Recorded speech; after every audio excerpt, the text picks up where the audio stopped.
Hey guys, we're having a chat to Temuera Morrison at Supanova in Perth. Thanks for having a chat with us, Temuera. How are you going? Very well, brother. Thank Nice you for having me. Thank you for talking to us. Access Real. So Access Real. Local movie. Keep it real movie on review. Access Real. That's right. Yeah. Thanks for talking to us. Just wanted to have a quick chat. How you going? Touch base to start with on Boba Fett. Yes. Getting back into the character of Boba after. Yes. It'd been a while since you'd been involved in a Star Wars production. How was it getting back into the rhythm of that universe? And Well, very rarely you do something in the year 2000, which was Attack of the Clones. Played Jango Fett. Yep. And then many years later, more recently, to get a phone call to come and play the clone son, Boba Fett. So what a privilege. I was just so blessed to get the phone call because I'd heard about The Mandalorian, so I was kind of anticipating something. Somebody should ring me. Actually, my agent at the time was in LA, and I was asking him, I said, what's this Mandalorian all about? Why aren't I in there? But what did he say? Blow me down. Yeah, he didn't. They called. Yeah, but blow me down. In the end, they called. So it was quite a privilege to meet Jon Favreau again. Funny, we'd met on Couples Retreat when he was prepping Iron Man. And I don't know what I was doing on that movie, but I was in the background somewhere. But yeah, funny thing, we got to know Jon on that movie, Couples Retreat. So, and then to be invited to play Boba Fett. And what an entrance it was too in The Mandalorian Season 2, where Boba appeared on his spaceship, and I saw videos of the fans very excited.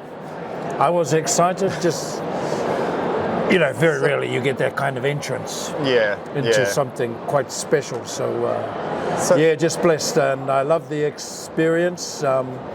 Ming-Na, got to work with Ming-Na Wen as well, so we really worked hard too. We wanted to sort of lead from the front. We filmed right through that COVID period as well, so it cut into a lot of our production time. Yeah. But we worked really hard, and they brought in Robert Rodriguez, of course, wonderful man. We got on quite well too because he's a bit of a rocker. Yeah, loves playing guitar. Well, he's done some pretty interesting stuff too. So he loves his guitar too, so we always played rhythm. He'd be playing leads in the breaks when there was a chance. Saturday morning, we'd come over for a jam and we'd have breakfast and do a bit of a training session. So I got really close.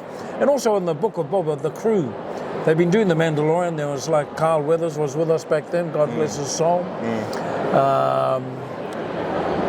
It was just one of those noddy moments where I put on the outfit of Boba Fett, went in to see John and Dave.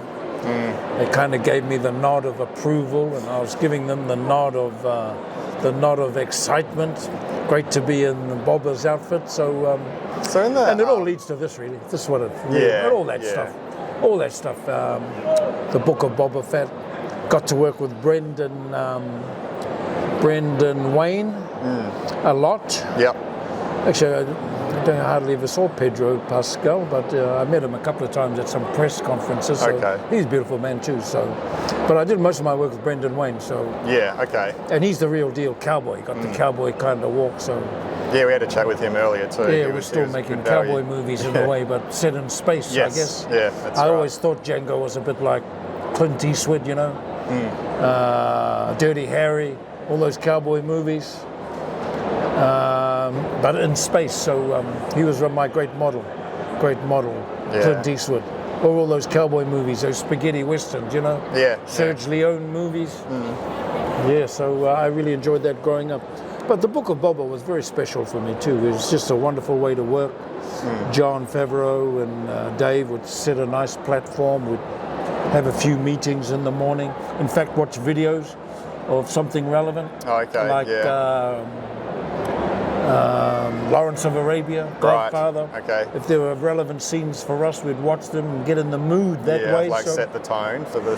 set the tone, set the mood, and get in the groove. And I was very blessed. I was hoping that, the moment you get excited, I kind of thought, well, this is me, I've made it. Got my own show on Disney.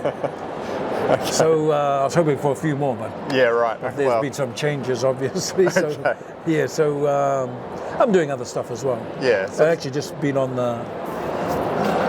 Just went to Seattle, did a conference there, one in Houston, and now I'm here. So I'm on the convention roll at the moment. You're a busy man. I hardly ever come to Perth, so I'm quite pleased that I've made it to Perth. Finally made it. A couple of little cameos I've got to do after this convention and a movie after this. So, okay. So it worked out quite well. Yeah. But I was able to catch up with an old school friend who's lived in Perth most of his life.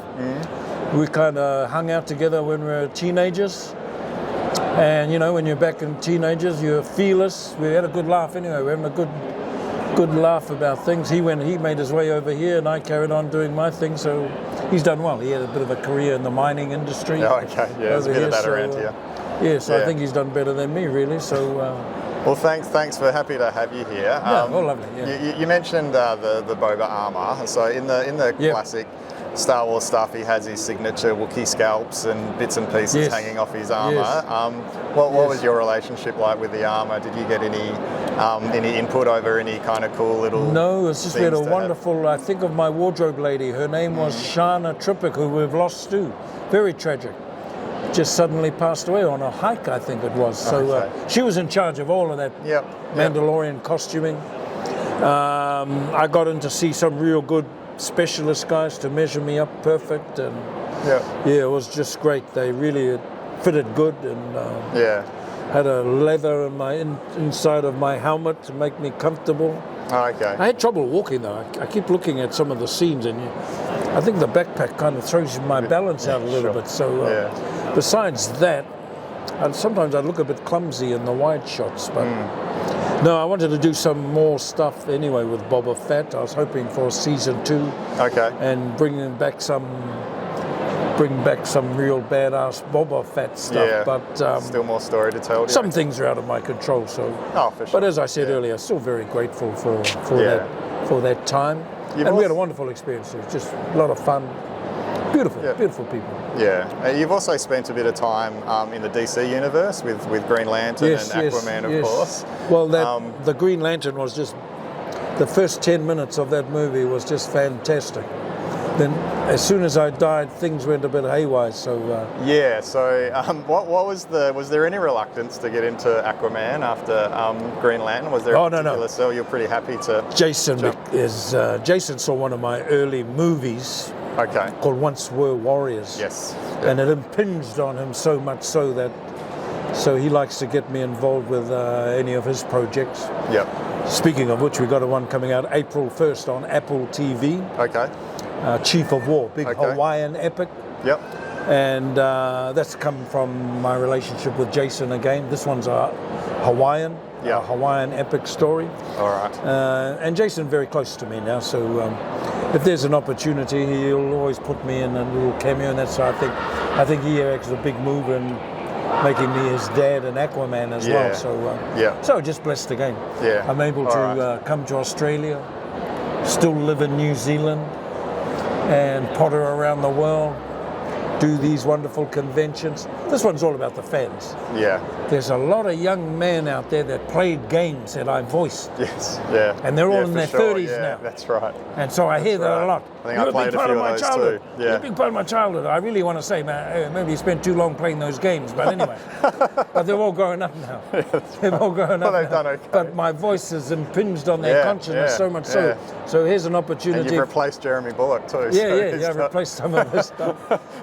So I'm just blessed, and I think these things are all about the fans, really. Just having that little moment. It's not really about the autograph, the photograph. It's about that little moment. Just a couple of minutes you share with them, say hi. They might tell you a little story or something that impinged on them. And they can thank you for the positive influence you've had. So I get a lot of good kudos back. So I feel empowered. Feel like I'm on the right track. Could take this acting seriously one day. That's right. That's cool. Look, thanks. I think that's all the time we've got. Thanks. Is that all the time we've got? I'm not quite finished yet. Sorry, not quite finished yet. You go away and I'll just interview myself. I'm getting the wrap up. Okay. No, all good, brother. Thank you so much. Thanks.